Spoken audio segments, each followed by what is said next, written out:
Lezi ndaba zo-1KZNTV nisifundela uThabani Maphumulo. Ake sibheke lezo indaba ethu ezihamba phambili osukwini lanamuhla. Sibi Isimo emzinyathi. I-Natu Ixwayisa Ngamasela. Kwethulwe eyengqalazinda yamanzi. Sikwamukele mbukeli nazi indaba ze-1KZNTV.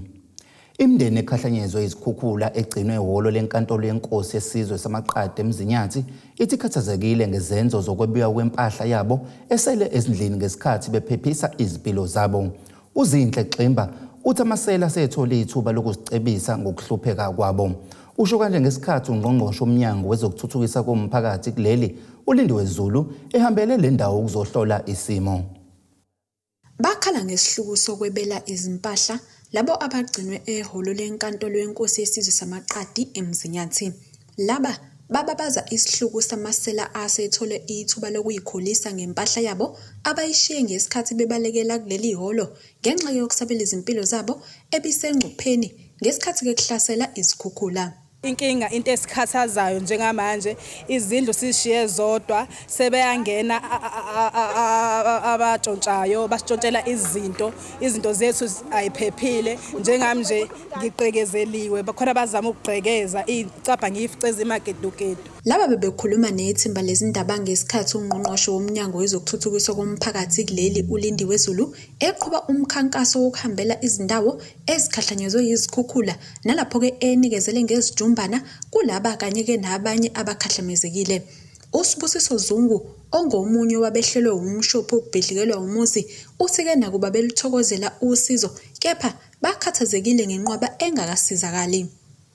Manje nje besisobhalisa la ekhanseleni sibhalisa zona izindlu nama full parcel but iproblem masithi siyafika la abanye abantu ngathi usizo ngeke belithole. Uthi ke bakhathazekile nangemali enikelelwa ukubalekelela kepha ke okunamathuba amaningi ukuthi igcine ngayifezanga idingo ngenxa ke yobugebengu. Nale mali ephumile 1.8 billion no IFP ngoba bekhipha imali nomtsepe nabo bonke bekhipha imali asinayo isho ukuthi njengoba sinyalelwe imizi yethu samukelwe yonke into besinayo sizokuthola yini izindlu lezi kuthiwa sokwakhelwa yona. Into esifunayo abantu abalinyanelwe abakhelwe izindlu kubantu abadinga ama full parcel awuthola ama full parcel abantu abamukelwe ama full parcel imigwaqo ilungiswa uhulumeni neziphathimandla zakhe ayingayidle imali. Ngaphandle kokulahlekelwa yimizi umphakathi wakule ndawo engaphansi kuka Ward 103 uphinde ubhekane nengwadla yokweswela amanzi. Ngodaba lamanzi imoto ifikile ngasekhaya yajika shuthi yafakela labe bafakela yaqeda yahamba. Bekade ngizobuza la kwiCouncil ukuthi imoto yamanzi ngasekhaya sizoyithola hla kubuya yipi inkosi ngoba unkosi uJesu ke kade yabuya ukuthi yipi inkosi esesilindile ukuthi ibuye izolanda ibandla la asazi ukuthi lo moto yamanzi sizoyithola nini. uZulu uthi ke lesi sigameko sisibeka obala isidingo sokufundiswa kwabantu ngokushintshashintsha kwesimo sezulu kanye ke nemphumela yakho. Vele ke ngikhuluma nabantu ngendaba ye climate change. Ngisho ukuthi impilo esesizoyiphila angeke isafana nempilo yakudala maybe 50 years ago. I-climate change ikhona, imvula seyinetha ingaqedi. Ikhukhula every year abantu ba affecteka the same way.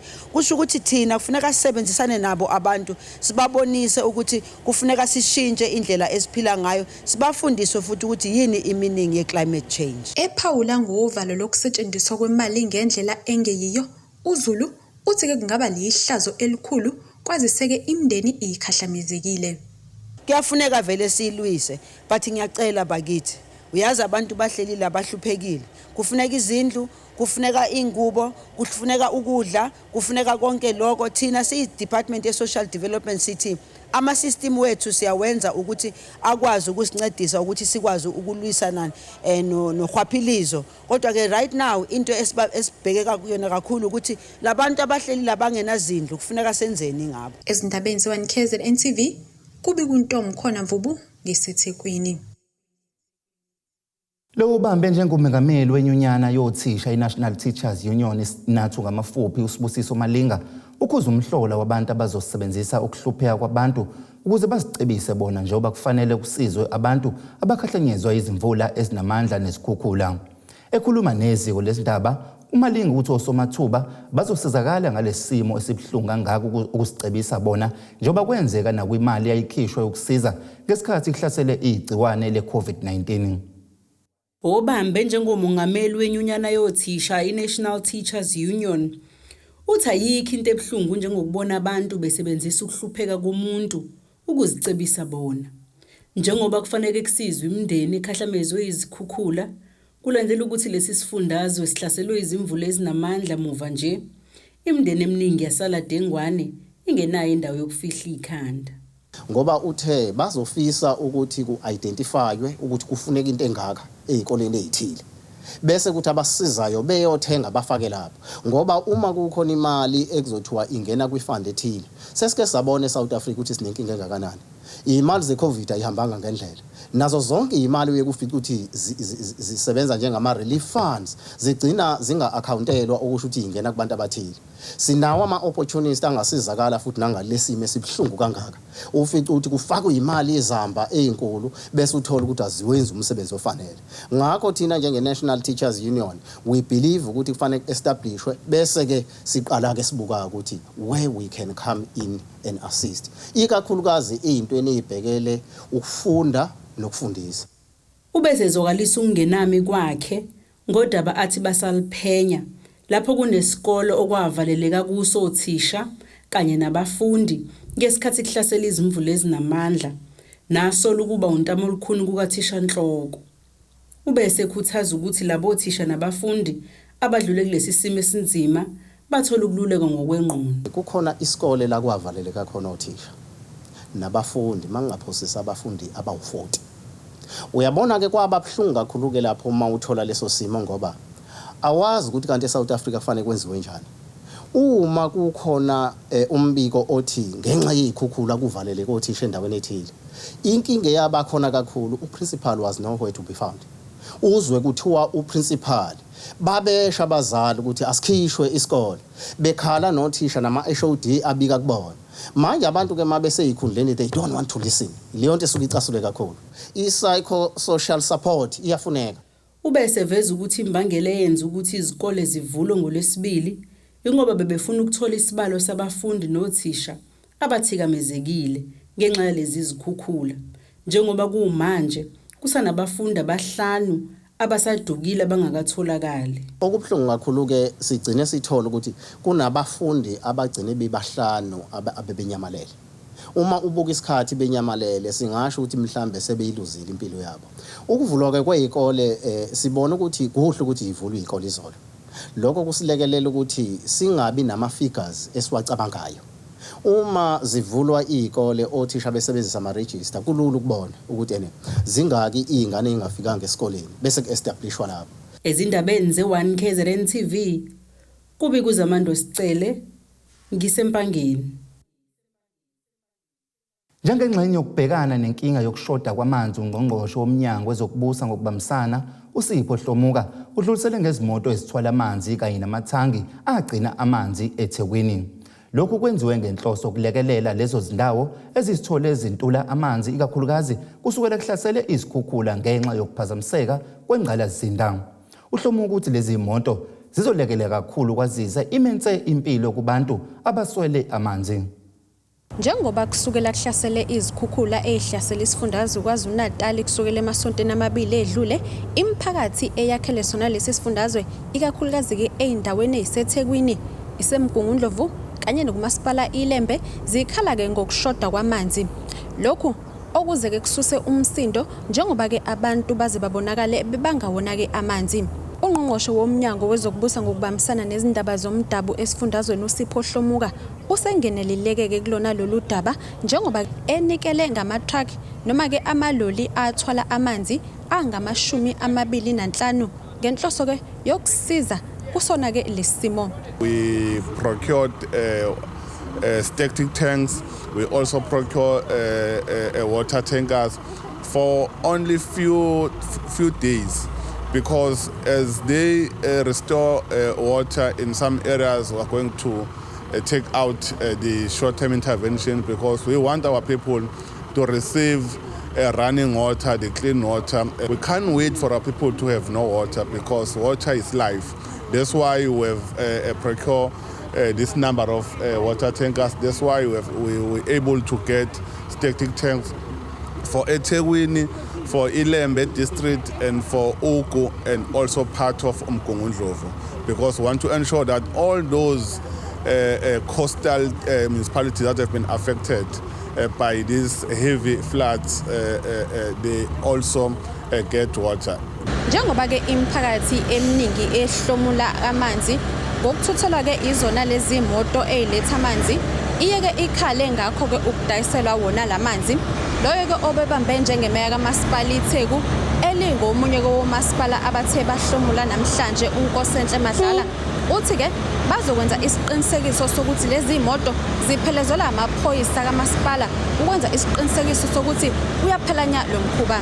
Senze isiqiniseko sokuthi ke security management unit wethu la eThekwini kanjalo no Metropolis asizana no SAPS basiqaphile kakhulu isimo kwenzela ukuthi ama truck uma ephumile ngenxa ukuthi njengamanje amanzi ayi resource ebaluleke kakhulu uma ephumile ama truck aye la ethunywe ukuthi aye khona ukuze ngabi khona imiphakathi ezothola kakhulu eminye imiphakathi ingakatholi khona manjalo uMadlala uthi ke lamaloli afike ke ngesikhathi esihle kakhulu njengoba ke imiphakathi intula wona amanzi kanti ke unxuse imiphakathi ukuba ke ibekezele.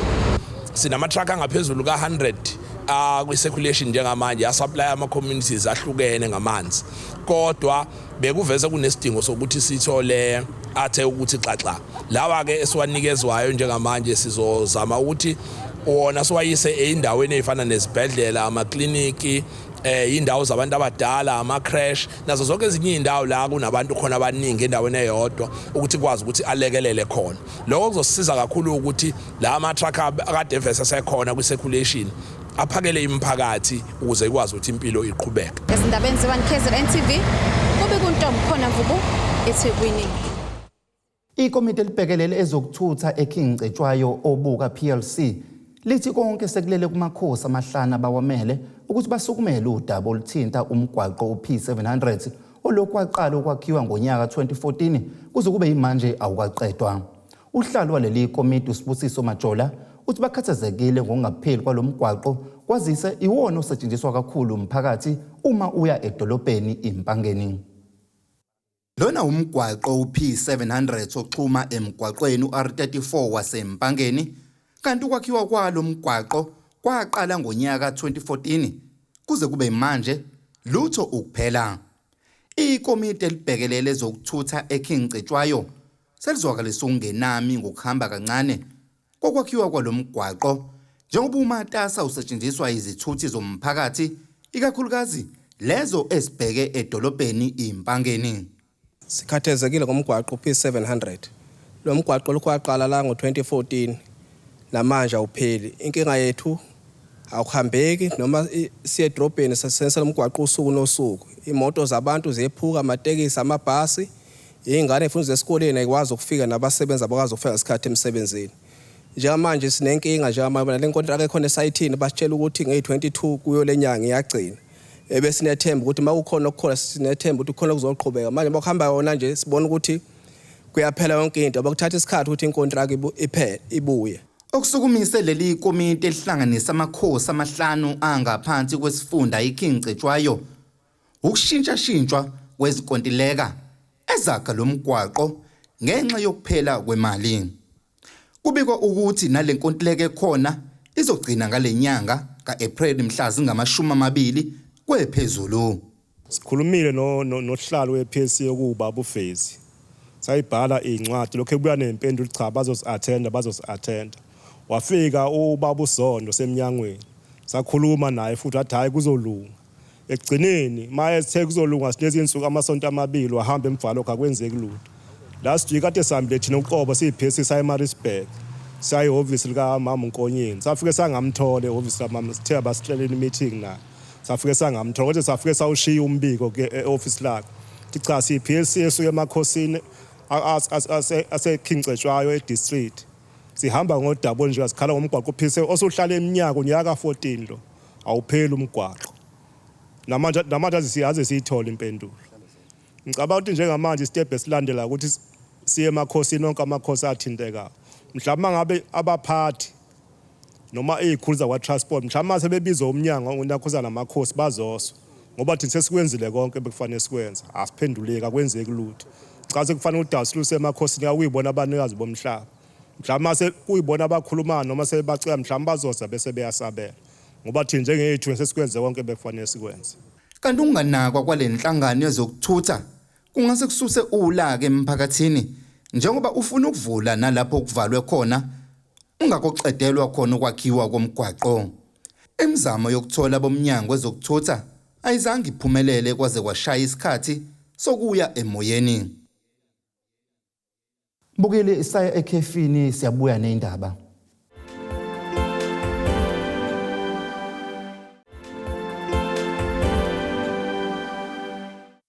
Siphinde sikwamukele mbukeli 1KZNTV esidabeni usifundele uThabani Maphumulo ake sibheke lezo indaba ezithe zihamba phambili osokwini lanamuhla. Sibi Isimo eMzinyathi. I-Natu Ixwayisa Ngamasela. Kwethulwe eyengqalazinda yamanzi. Isikhungo esibhekelele izibonelelo zikahulumeni sasa ngamafuphi isikhiphe umyalelo kuba labo abakhahlanezwa izinhlekelele zesikhukhula kuba babhalisele imali yesibonelelo. Le mali ibhaliselwe yilabo abalahlekelwa amalungu omndeni kanjalo nemfaniswano yezingane kanye nema-voucher okudla. Isasa izovakashela lapho kukhoseliswe khona labo abasele dengwane emva kwalezi zikhukhula. Inhlangano ebhekelele izibonelelo zikahulumeni sasa isikhiphe umyalelo kuba labo abakhahlanezwe izinhlekelele kuba babhalisele imali yesibonelelo. Le nhlangano iveza ukuthi izohambela emahholo lapho kukhoseliswe khona umphakathi ukubhalisa le mali yesibonelelo sezinhlekelele. Lapha kunemali etholakalayo uma kudlula emhlabeni ilunga lomndeni, imali umfaniswano wesikole kanjalo nokudla. Le nhlangano isiveza ukuthi izoqinisekisa ukuthi kuhlomula abafanele ngalesi sibonelelo. Kanti bangaphezulu kwama400 abantu asebedlule emhlabeni ngenxa yezikhukhula ebesihlasele isifundazwe iKwaZulu-Natal. Kuyimanje kusenamalunga asathungathi izihlobo nokukholakala ukuthi zathathwa izikhukhula. Umndeni wakwaMdlalo osemzinyathi eThekwini walahlekelwa ngamalungu awalishumi ethathwa izikhukhula ebesihlasele kulesifundazwe uthi uyafisa ukuthola ukululekwa ngezengqondo njoba lesi sigameko sabaphazamisa kakhulu ngokomqondo. Lo mndeni usho kanje ngesikhathi inhlangano iPublic Servant Association iPSA ngamafuphi ihambele lo mndeni osanxusa ukuba ulekelele ukuthungatha amalunga ayisithupha angakatholwa namanje. Izihlobo zomndeni wamalunga alishumi adlule emhlabeni ekuhlasela izikhukhula eMzinyathi uthi-ke kakukuningi okukhalelayo kepha-ke ufisa ukuthola ukwelulekwa ngokomqondo njengoba-ke namanje kusenzima ukubhekana nesimo esiwehlele. Sihlukumezeke kakhulu akumnandi ukuyokukhomba umuntu wakhe emoshali eseney'nsuku ehambile. Siyalidinga nje usizo ukuthi siluleke ngokwengqondo.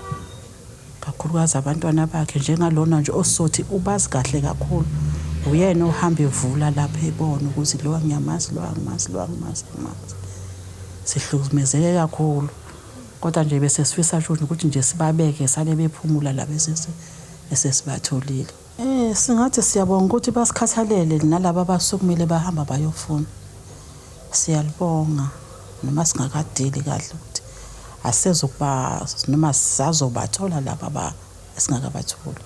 Kumalungu alishumi ehlelwa yilomshophi lo mndeni usakwaze ukuthola amalungu amane nje vo njengoba-ke uthi usaphansi phezulu uthi ungatha abayisithupha abangakatholakali.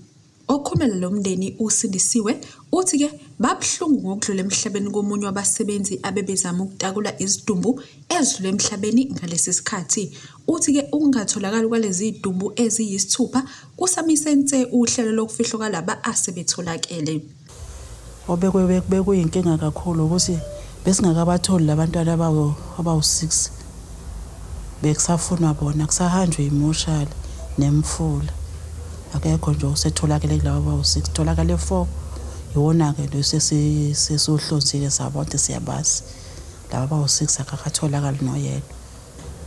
Sike sawabona amaphoyisa ezinja afunela batholanga lutho nenhlambi ifikile ayitholanga lutho. Bekusaqhubeka nje kusafuna.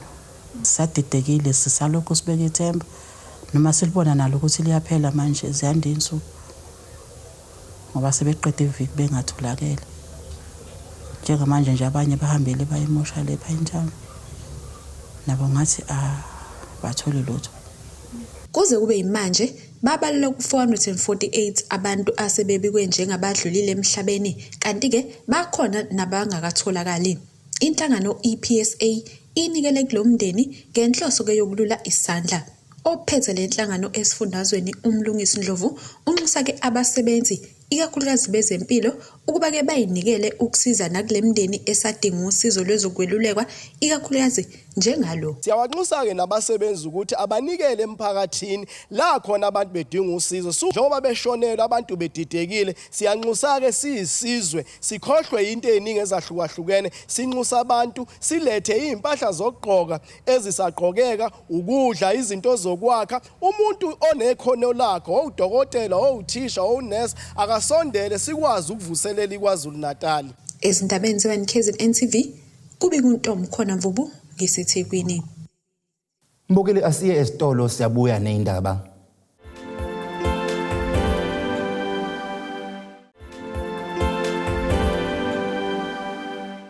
Siphinde sikwamukele mbukeli 1KZNTV ezindabeni ze-1KZNTV osifundela uThabani Maphumulo ake sibheke lezo indaba ezithe ezihamba phambili osokwini lanamuhla. Sibi Isimo Emzinyathi. I-Natu Ixwayisa Ngamasela. Kwethulwe eyengqalazinda yamanzi. Mbukeli ke sibheke engosini ezomnotho.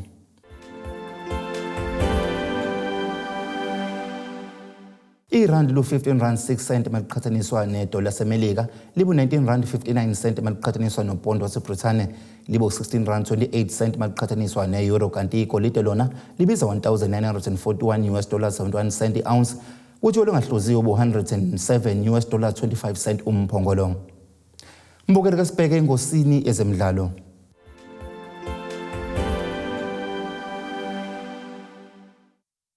Kuphelile ukuqagula ngokuqhathwa kwamaqembu azodlala kweyokuhlungela umqhudelwano omkhulukazi ezwenikazi Afrika i-Africa Cup of Nations AFCON ngamafuphi ezobanjelwa ezweni lase-Ivory Coast ngonyaka ozayo.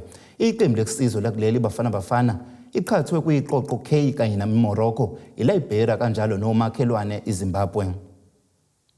Mbukeli ke sibheke isimo sezulu esingalindeleka.